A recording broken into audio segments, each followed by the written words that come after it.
May mga taong dumarating sa buhay natin nung wala pa tayong maipagmamalaki, nung wala pa tayong pera, nung ang tanging baon lang natin ay mga pangarap.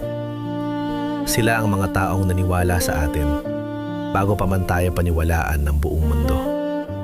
Pero minsan, kapag dumating ang pagkakataong mamili, mas pinipili natin ang kinang kaysa sa katapatan.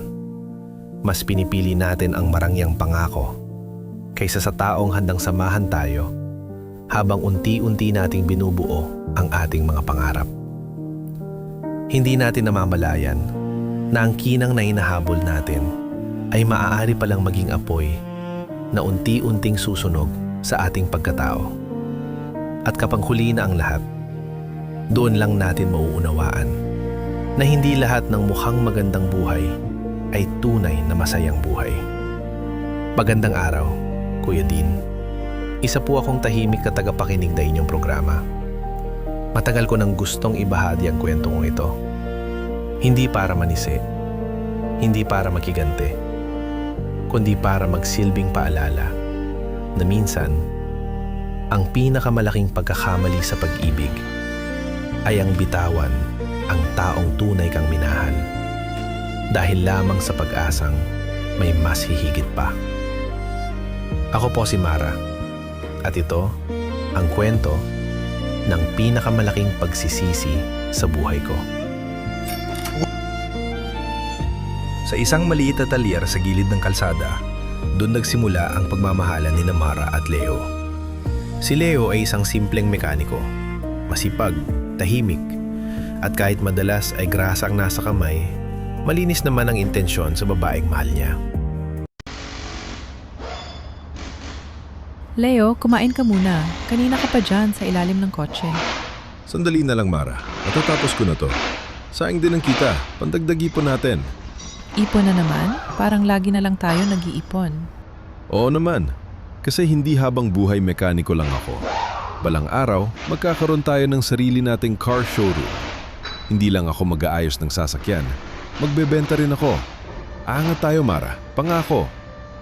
Leo, ang layo naman nun. Malayo ngayon. Pero hindi imposible. Basta kasama kita. Noong mga panahong yon, hindi pa alam ni Mara kung gaano kabigat ang pangakong yon. Hindi niya pa alam na may mga taong hindi agad nagbibigay ng magarbong buhay dahil tahimik nilang binubuo ang kinabukasan para sa iyo. Ngunit habang tumatagal, unti-unting napagod si Mara sa simpleng buhay. Pagod na siya sa paghihintay. Pagod na siya sa pangahong laging balang araw. Leo, hanggang kailan tayo ganito? Ganito na ano? Ganito kasimple. Ganito kahirap. Laging tipid. Laging hintay. Laging tiis. Mara, ginagawa ko naman lahat. Alam ko, pero minsan, hindi na sapat yung ginagawa ko lahat. Sa akin ka ba napapagod? O sa buhay natin? Pareho. Mara, Sorry, Leo. Pero gusto ko rin namang maranasan yung buhay na hindi ko kailangang mag-alala palagi. may ibigay ko rin yun sa'yo. Hindi man ngayon, pero darating tayo doon. Paano kung ayoko nang maghintay? Doon unang naramdaman ni Leo na unti-unti na siyang nawawala sa puso ni Mara. Hanggang isang araw, nakilala ni Mara si Vince. Mayaman tingnan, maayos manamit, may mamahaling relo, magandang sasakyan, at higit sa lahat, alam niya kung paano magpahanga. Ikaw si Mara, di ba? Friend ka ni Trisha. Oo, ikaw si Vince? That's me. Coffee? Ako na, bahala. Ay, okay lang. May hinihintay lang ako. Boyfriend? Oo. Yung mekaniko? Paano mo nalaman? Nakita ko kayo minsan. No offense, pero sayang ka. Sayang? You look like someone who deserves more. Hindi yung ganong klaseng buhay. Mabait si Leo. Mabait? Mara, mabait din ang driver namin. Pero hindi ibig sabihin, siya nang dapat kong piliin para sa'yo. Masakit ang sinabi ni Vince. Pero sa puso ni Mara, may bahagi na niwala. Dahil minsan, ang insecurities natin ang pinakamadaling lokohin ng taong marunong magsalita.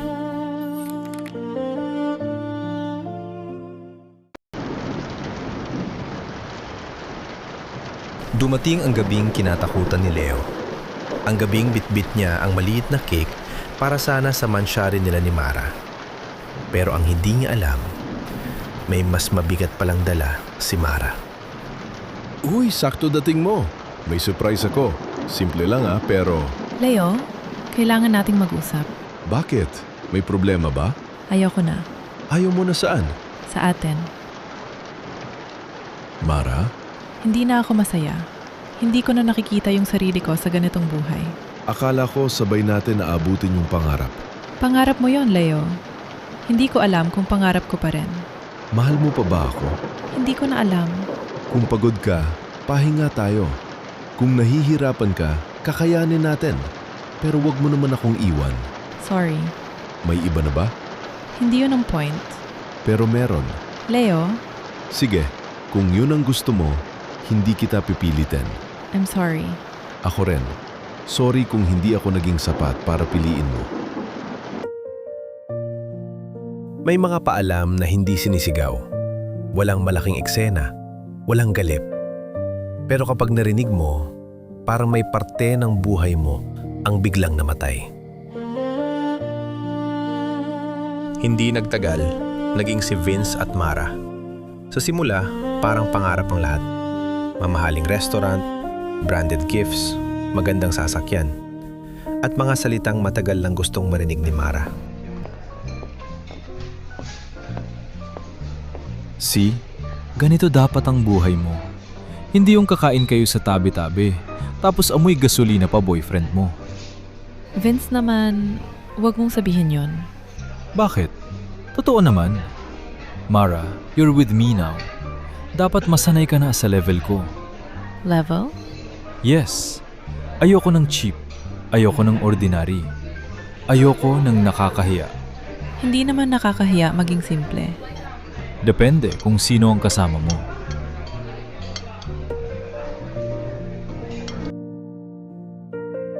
Noong una, pinapalampas lang ni Mara ang masasakit na biro ni Vince. Iniisip niya, baka ganun lang talaga magsalita ang mga taong sanay sa marangyang buhay. Pero hindi niya alam, hindi pala yun biro. Yun pala ang tunay na pagkatao ni Vince. Habang si Mara ay nabubuhay sa mundong pinili niya, si Leo naman ay tahimik na bumangon mula sa sakit. Hindi siya gumante, hindi siya naghabol, hindi siya nanisi. Ginawa lang niya ang alam niyang gawin, magtrabaho. Pare, umuwi ka na. Araw-araw ka na lang nandito. Umaga hanggang gabi. Mas okay na to. Kapag busy ako, hindi ko siya masyadong iisip. Mahal mo pa rin? Oo, pero hindi ibig sabihin nun, hihinto na ang buhay ko. Mula sa pag-aayos ng sasakyan, natuto si Leo bumili at magbenta ng second-hand cars. 1, 2, 3, hanggang sa unti-unti, naitayo niya ang sariling car dealership. Ang pangarap na minsang pinagtawanan, naging realidad. Samantala, sa buhay ni Mara, unti-unti nang lumalabas ang mga lamat sa magarang mundong pinili niya.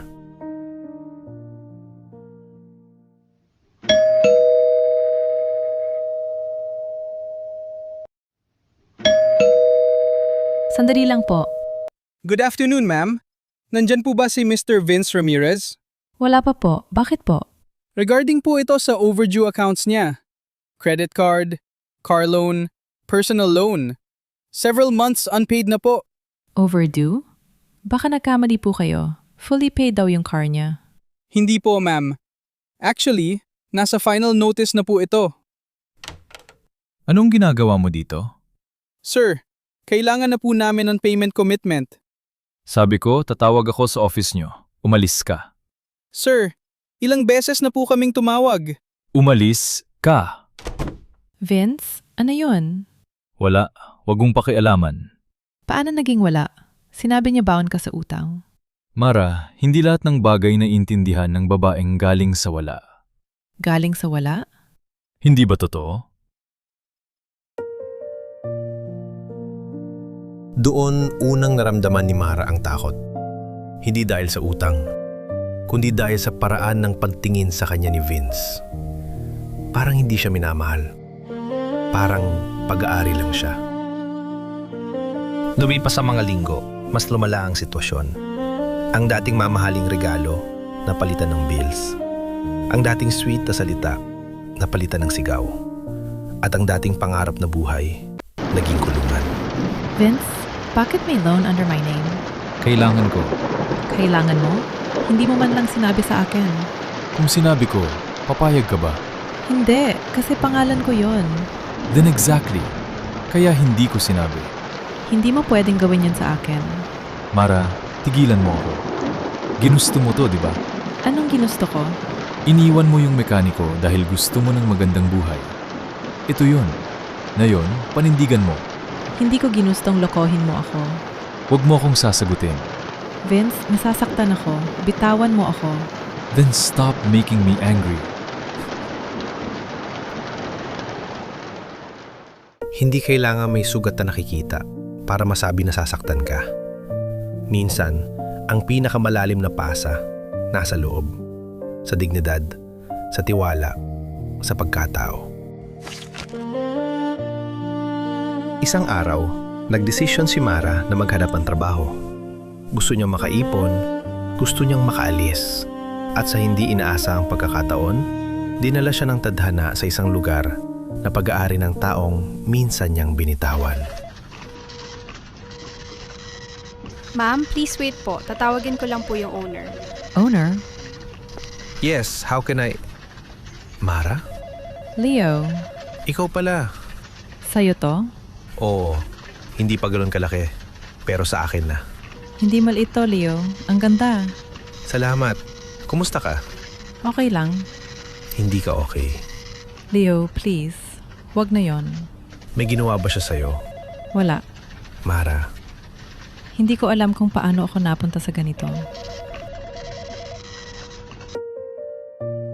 sa harap ni Leo, hindi na kinaya ni Mara ang bigat ng lahat. Ang pagsisisi, ang takot, ang hiya, at ang katotohanang minahal pa rin pala niya ang taong iniwan niya.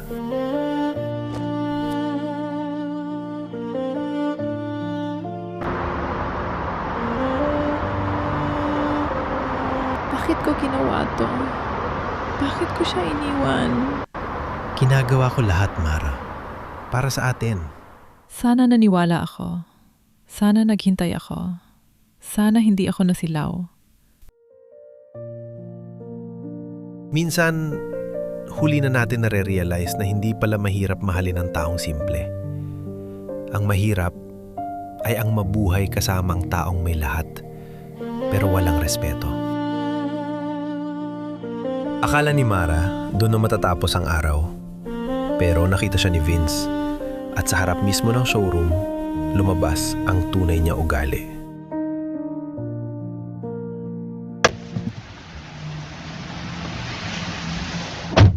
Dito ka pala pumupunta? Sa kanya? Naghahanap lang ako ng trabaho. Trabaho? O bumabalik ka na sa ex mong mekaniko? Huwag kang gumawa ng eksena dito. Ako pa ang gumagawa ng eksena. Ikaw itong nakakahiya. Bitawan mo siya. Ikaw? Feeling mayaman ka na ngayon? Hindi ko kailangan maging mayaman para malaman na mali ang pananakit ng babae. Wala kang pakialam dito. Meron. Kasi kahit hindi na kami, hindi ibig sabihin hahayaan kitang saktan siya. Leo, tama na. Mara, kailangan mo umalis sa kanya. Hindi pagmamahal yan. Takot yan. Sumama ka sa akin, Mara. Hindi. Ano? Hindi na ako sasama sa'yo. Iyon ang unang beses na pinili ni Mara ang sarili niya. Hindi dahil may sasalo sa kanya, kundi dahil naintindihan niya na mas nakakatakot manatili sa mali kaysa magsimulang mag-isa. Hindi madali ang pag-alis ni Mara. May takot, may hiya, may pagdududa. Pero sa tulong ng isang kaibigan, nagawa niyang humingi ng tulong. Mara, sigurado ka na? Takot ako, pero mas takot akong bumalik. Ma'am, ilalahad niyo lang po ng maayos ang nangyari. Tutulungan namin kayo. Gusto ko na pong matapos to. Gusto ko na pong mabawi yung buhay ko. Sa araw na yon, hindi lang si Vince ang iniwan ni Mara. Iniwan niya rin ang dating sarili na akalang kailangan magtiis para lang masabing mahal. Makalipas ang ilang linggo, nagkita muli sina Mara at Leo. Hindi para balikan agad ang nakaraan, kundi para harapin ang sugat na matagal nang hindi na pag-uusapan. Leo, sorry. Matagal kong gustong marinig yan. Pero ngayong narinig ko na hindi ko alam kung anong dapat kong maramdaman. Hindi ko hinihingking balikan mo ako. Mabuti, kasi hindi ganun kadali yon. Alam ko, nasaktan kita. Iniwan kita sa panahong ginagawa mo ang lahat para sa atin. Bakit, Mara? Kasi nasilaw ako. Akala ko kung mayaman ang pipiliin ko, mas magiging masaya ako. Akala ko kung maganda ang buhay sa labas, magiging maganda rin ang pakiramdam ko sa loob. At ngayon? Ngayon alam ko na, hindi pala sapat ang pera kung araw-araw mo namang nawawala ang sarili mo. Mahal mo pa ba ako? Oo, mahal pa rin kita. Pero ngayon, mas kailangan ko munang matutunang mahalin ulit ang sarili ko. Good. Good? Oo. Kasi kung babalik ka man sa buhay ko balang araw, gusto kong bumalik ka ng buo. Hindi dahil takot ka, hindi dahil iniwan ka, hindi dahil kailangan mo ng sasalo sa'yo, kundi dahil pinili mo ako nang malaya ka. Leo? Mahal pa rin kita, Mara. Pero hindi ibig sabihin nun kakalimutan ko na lahat ng sakit. Kailangan din nating maghilom. Maintindihan ko. At sa unang pagkakataon, hindi nagmamadali si Mara. Hindi siya humihingi ng instant na kapatawaran. Hindi siya humihingi ng agarang pagbabalik. Dahil natutunan niya na ang tunay na pagmamahal, hindi binamadali, hindi pinipilit, at hindi ginagamit para takasan ng sakit. Lumipas ang ilang buwan. Unti-unting inayos ni Mara ang buhay niya. Nagtrabaho siya, nag-ipon, nagpagaling, at higit sa lahat, natutunan niyang patawarin ang sarili.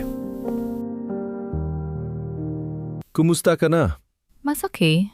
Hindi pa buo, pero mas okay na ako. Good. Leo? Salamat. Para saan?